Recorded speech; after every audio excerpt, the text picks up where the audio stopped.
Drew Bernard, today's guest, is the energy lead and a proud member of Lennox Island First Nation in Prince Edward Island. A graduate of Energy Systems Engineering Technology at Holland College, Drew has spearheaded energy initiatives in his community. Projects like energy evaluations on all community homes and buildings, conducting an energy opportunities assessment, and things like installing 65 heat pumps to initiate the electrification of on-reserve heating systems. Pretty cool, huh? Now, currently, Drew is focused on significant wind and solar projects across PEI, with the ultimate goal of creating a net positive microgrid owned and operated by Lennox Island First Nation in the future. Drew is coming up next.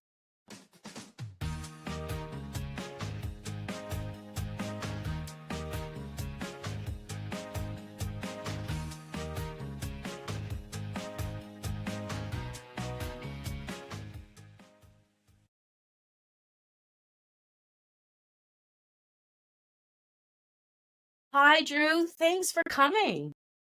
Hi, Marina. Thank you so much for having me. I'm very excited to be here today. Yeah, I'm excited to have you too. We got a lot of good questions to ask, but we're going to dive right on in here.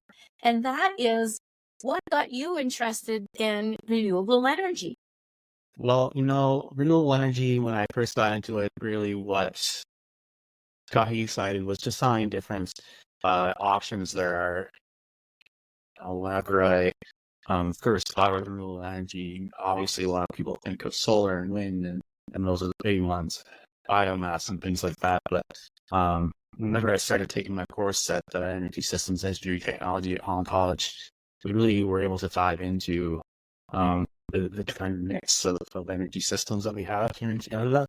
And it was just so exciting to realize just how many different technologies are being created right now during this energy transition. But I would say now, I was not kind of interested at the start, but now I'm really interested to see renewable energy is just the thought of what is going to happen to our grid in the future. Like, what is renewable energy going to do to change the landscape of the energy use that we have today? Back a long time ago, they started these utilities and started sending electricity out to people, and that really shaped our energy mix for hundreds of years. And then that's just what we knew the energy mix to be. But now when we think of renewable energy, I think of how that's going to change the landscape of our grid here today. And there's just so many different changes that are going to be happening. Different, localized distributed energy all over the place, and microgrids popping out all over the place that really come to create a grid that isn't so centralized like it used to be. So that's what really excites me. Is thinking like that, those long-term things of how is this going to change our everyday lives, and what can we do to make sure that we're well positioned during that energy transition. Lennox Island First Island, you're in the assessment and the feasibility phase, for many of your projects. I mean, you need to find things out first, what works. So tell everyone a little bit more about what you're working on in these projects. Yeah, certainly. We have really big goals and big visions here on Solid First Nation. We, like I said, we are in really the planning stage of things. We want to really tackle some large projects here in Lennox Island, and like I said, looking forward on that energy transition, like where can we be positioned level in this energy mix, and we really see the opportunity to achieve some utility scale projects in Prince Edward Island that will help us get a footplace and have a seat at the table as a large independent power producer in the province. So we are getting those initial planning stages. We're doing an 18 megawatt wind project in the central PEI, which we are soon to be nearing the completion of the environmental assessments and hopefully signing the power purchase agreement later this summer. And for 38 megawatt solar project, we completed a pre-feasibility study, which will help us to understand the work that needs to be done for that project. We're now waiting on some funding to continuously on activities, things like getting engineering drawings and doing a TD study because that's the highway. Just getting an indigenous knowledge study, something that we really try to attach to any product that we do is an indigenous knowledge study, so that we understand the significance of the areas that we develop energy projects and before we develop them, because after they're done, we want to be able to tell a story. You know, if that story starts when we start the project, we want that story to start, thousands of years ago, to understand how we use the land then, and then you can see how we use the land now. So those are our two major energy generation projects that we're in the planning stages for. These big projects, they don't come together very quickly. There's a lot of work that needs to be done in them. And, I've been working here for a few years now, and we're still in these, pre-development stages, but we are seeing some really great progress, and we're really excited to get these off and running and start construction, start showing them off and having people come visit our community. Excellent. Well, I can't wait to be one of them and to log in. One of your studies, I know, right? So one of your studies is the electrification, that's a big word, the electrification of your 45-foot fishing boats. You want to electrify those. So last summer was the initial study, I understand. And I'm coming up this summer, the summer of 2024, is it's the feasibility and the infrastructure build. So what will this all look like? How will it come together? Yeah, so I have this friend of mine position here at Energy. We started with an energy opportunity assessment, taking down a lot of the data for our community to really understand our base load and the opportunities that we have, all the different plots of land, to really dial down on some different opportunities. It's not what we're doing here at community engagement. That's for that. Something that was talked about with electric boats, and for me that was really cool. There's so many other things that need to be done, energy efficiency projects and energy generation projects. That energy or electric boats was still not the goal that's on our radar, but was more of a long-term goal. And last year at an energy conference in Halifax, I was able to meet a company called Remote, and they specialized in electrification. And really, it's a really young industry. There's so many, so I'm sitting around and, there's not a lot of people doing it. But I heard when Steve talked to them afterwards, we both realized how well this position we were to, make a difference in Atlantic Canada and do some work that a lot of other people aren't really doing. So, they seen on my vision board that we were talking about electric boats, and it really just worked out perfect. And last summer we were able to acquire some funding to do an initial energy battery study, and that really helped us to understand the energy demand on our vessels, to see what they would need for battery storage and things like that. And so now that we have that data this summer, we are hoping to complete a feasibility study on both the vessel electrification, as well as the shoreside infrastructure for charging on those vessels. And we're really hopeful that we get some really concrete data out of those feasibility studies and really help us understand what's going to take. We are certainly very aware that it's going to be a really large capital cost, that we're hoping to leverage ourselves as first movers to get some funding and start testing some of this technology, because there's just so many lobster fishing vessels in Atlantic Canada, and if we can get on top of that and start doing some work on the electric side, maybe get an electric vessel, if not in this summer, the next summer, we do test the reliability on that and start showing that fishing across the Atlantic, and it's showing that this technology is possible. I would say that there's a lot of controversy around electric vehicles these days. There's a lot of people saying that they're not really aiming for winter time and things like that.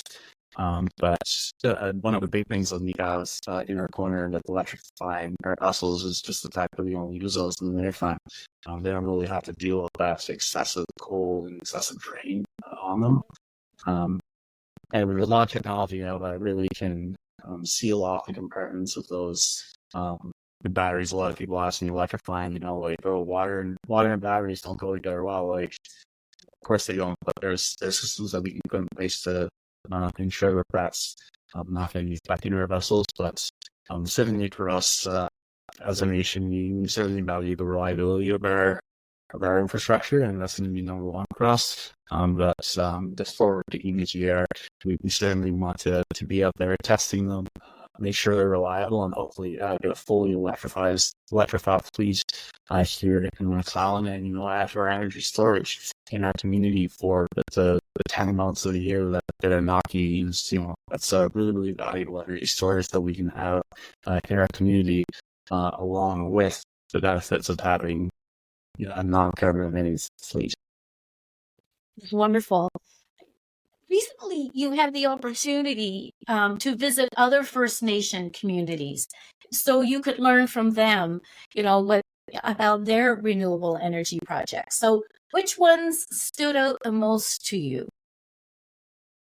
Yeah, we visited many different communities. There's a few that certainly stood out to me. I would say it would be the Middle Lake Tribal Council's biomass facility that they have in Northern Saskatchewan. They take all the byproducts of a big pulp mill right there on site, and they create 6 megawatts of renewable energy just from that biomass. And along that last, we also went to see Vancouver, where they are using some of their sewage to actually heat pump. So they take a couple degrees off the raw sewage there, have that in for, I think they only have a 3.3 megawatts heat pump line there now, but they are in the midst of installing 2 more of those to increase the capacity to 9.9 megawatts of heating into their grid there in Vancouver. And for me, just seeing these 2 different projects like that, I've seen many solar projects and new projects. So a solar panel is a solar panel, and a wind turbine is a wind turbine. But to see these different projects that's really thinking out of the box and taking these products and getting some energy from that, it's really moving for me to see something like that, and it really makes you want to come back and think out of the box on where can you pull energy from that's not your obvious wind and solar, like what ways to me pull some energy out of. There's so many different opportunities in the energy mix for us to create energy, and really hopeful as area that we're going to develop some energy systems like that to add into our energy mix, because it's really going to take all different energies to really make this energy transition successful. There's a lot of the energy systems are really reliant on the sun or reliant on the wind to be able to operate. But waste products are pretty constant. The way that our capitalist society operates, they're always going to be popping. So if there's anything that we can do to capture some of that energy that was going to be lost in the list, then that's something that really inspires me to keep moving forward.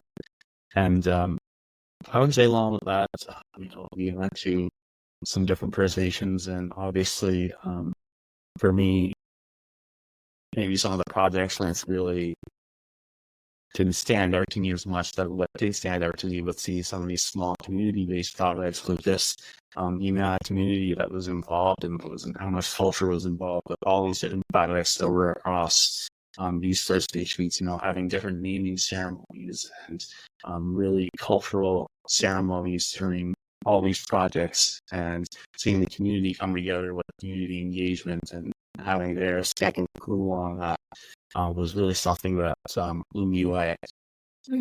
There's like you said, for First Nation projects in Canada, I just have different they are compared to your average renewable energy project. So it was really, really amazing to see that, and really inspired me to come back to my community, ensure that I'm getting as much culture wrapped up in my projects as possible. And on the last note for that, I'll say something else that did blow me away was just the amount of struggles that women and Indigenous communities have in this energy transition. A lot of them are running diesel generators year round. Some of them are using upwards 60 million liters of diesel per year. just to heat their communities and have a little bit of power. And, we have to cycle granite for different people in that power during this time because they would almost only need so much diesel, and especially whenever there's a storm or something that's off the guard from getting up to their community.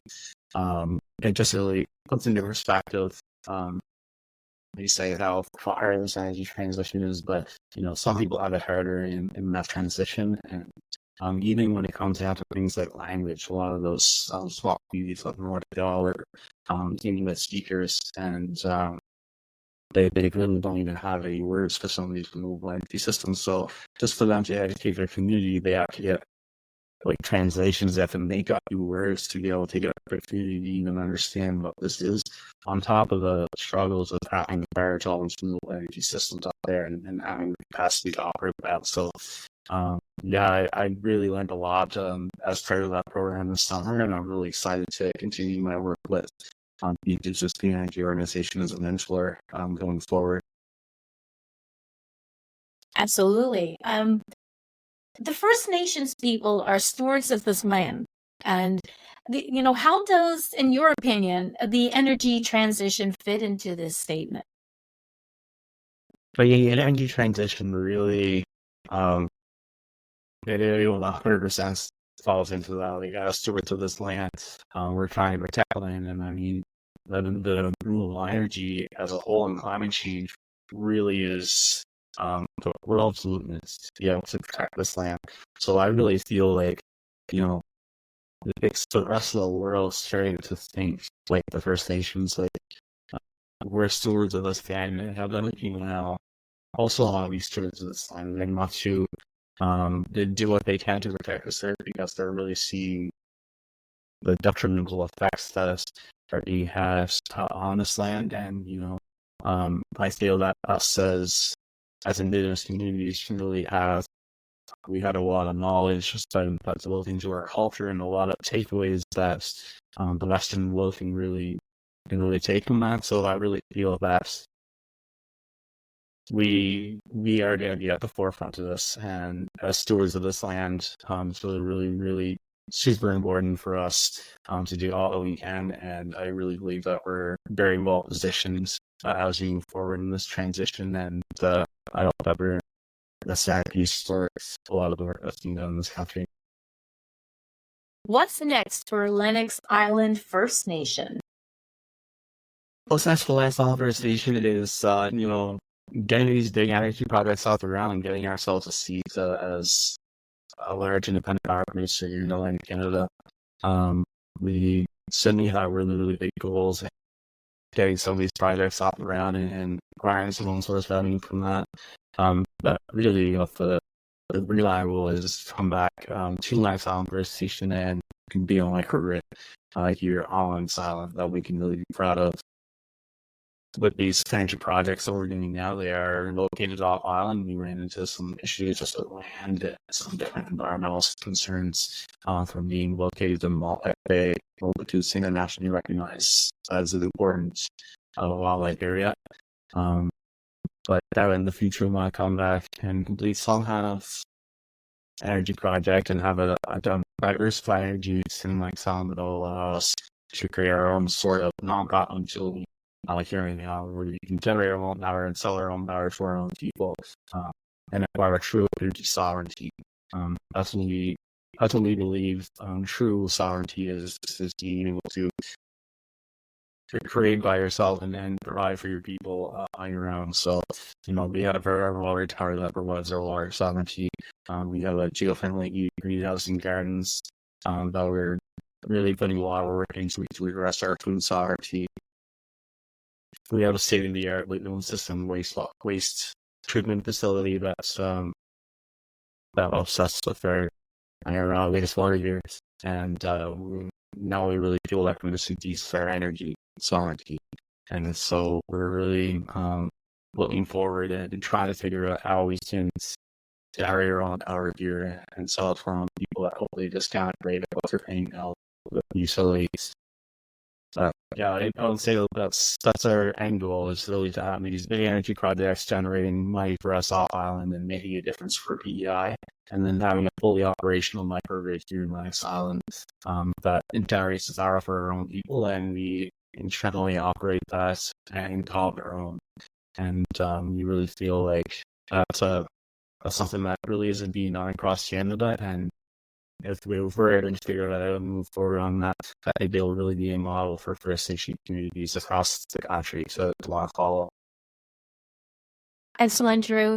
Thank you so much for your time today and for letting us all know about your plans, your energy transition plans for Lennox Island First Nation.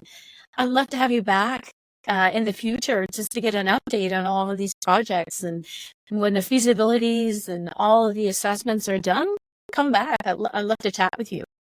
Get an update. It was really, really great being here today. I really, really appreciate your interest in renewable energy and your excitement around their projects, and we'd be very happy to speak to you at any time. I just love that. Lennox Island First Nations renewable energy transition is underway, thanks to people like Drew Bernard. Thank you for listening in. I'm your host, Maria McGowan.